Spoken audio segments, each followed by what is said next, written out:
ګرانو ژورنالستانو، د خوست شریفو خلکو او د افغانستان ګرانو ولسونو، السلام علیکم ورحمت الله وبرکاتو. زه تاسو ته زیری درکوم هغه میدان هوایي نړیوال په نام باندې چې د خوست خلک یې په کلونو باندې انتظار درلود، نن په خیر باندې اولینه طیاره له دوبۍ نه راورسېدله. په دې پرواز کې زموږ تاسې اتیا خوستي وروڼه د عربي اماراتو چې دلته راغلل خپلو کورونو ته راورسېدل. دا ښه زیری ده. دا ده چې دا د رئیس صاحب جمهور ډاکټر صاحب اشرف غني خاصه پاملرنه خوست ته ده چې دغه میدان موږ فعال کړو. ګورئ خوست ته د پرمختیایي پروګرامونو په لړ کې د غلام خان بندر اوس هغه هم ترانزیت شو او دا میدان اوس دا هم افتتاح شو. دې میدان باندې تقریبا 1 میلیارډ افغانۍ مصرف شوي دي او په ډېر د جهاني شرایطو باندې برابر جوړ شوی ده. د اوانوردي د لوی ریاست سرمشاور صاحب څو وارې دلته راغی سره له خپلو ملګرو. دې میدان یې وکړ، ټول تاسیسات د میدان، وسایل د میدان چې ضرورت وي د هوانوردۍ دپاره هغه ته یې ټول را رسولي دي. نن دغه میدان د موږ تاسې داسې تاسې په ډاډ ووایئ سمه چې د افغانستان دریم میدان ده.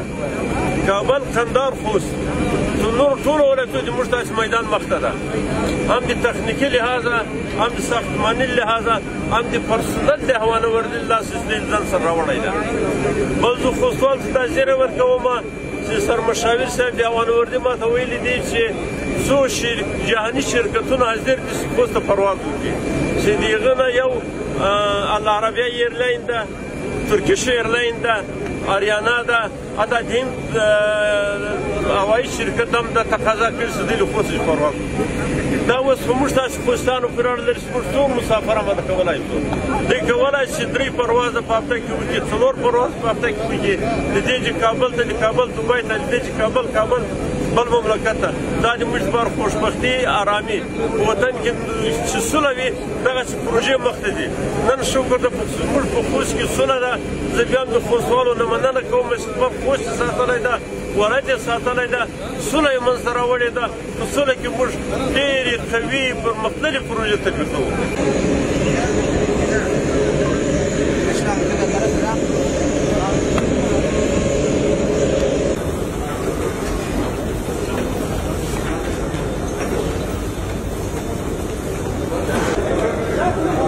مخامخ شي مخامخ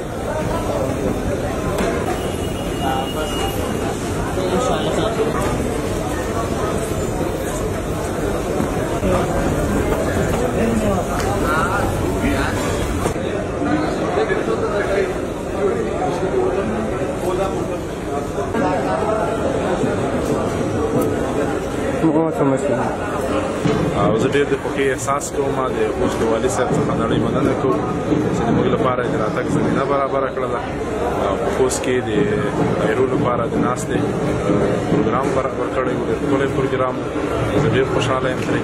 مخکې به موږ د دې لارې وجې ډېر ځه اورېدلو، خوست ته به راتلل، د هغه مسافر به پکتیا ته راتلل، زموږ په ډېر ټیم ضایع کېدل. اوس الحمدلله زموږ دلته په خوست کې ښکته شو، کولی شو پکتیا ته 1 ساعت 1.5 ساعت کې کورونو ته ورسېږو. د کوم ځای نه راغلی؟ موږ د دوبۍ نه راغلو. ماشاءالله ډېر خوشحال راغلو، ډېر په مینه، ډېر په خوشحالۍ راغلو ماشاءالله. او ډېر ښکلی داسې ایرپورټ دی د خوست ایرپورټ چې ماشاءالله د دوبۍ نه هېڅ کم نه ده. د والي صاحب نه ډېره مننه. الله تعالی دې په ملک کې په وطن کې صلح امنیت راولي. هغې کې د یو تن مسافر چې د دوبۍ څخه مو خوست ته مستقیما پرواز وکړلو واقعا چې ډېر د خوشحالۍ ځای ده، ډېر د ویاړ ځای ده. زموږ نن د کابل په ځای په خپل خوست کې کښته شولو، یعنې بس داسې فکر کوو لکه خپل کور کې چې کښته شوي. پخوا وختونو کې به مسافرین د بېلابېلو قسمونو مشکلات سره به مخامخ وو. کله چې کابل کې کښته کېدل د هغې څخه بیا وروسته چې راغلل نو کابل په لارو کې یا به د غلو سره مخامخ یا به د امنیتي ملحوظاتو له امله به سفر وځنډېدلو. کابل کې به پاتې شول، کله په لارو کې جنګ و، کله به نور مشکلات و. د ډریورانو بې احتیاطي وه، ځینې وخت د مرګ سبب وشول. د خپل کور سره به پس د څلورو کلونو به دوی راتلل، نو په لاره کې به یا د یوې حادثې سره به ځینې وخت مخامخ شول چې هغه کوم د دیدن ارمان به و، کوم د ملاقات ارمان به و، هغه به نه شو ترسره. نو د دې وجې نه موږ ډېر خوشحاله یو او ډېر قدرداني کوو د خپل دولت ته.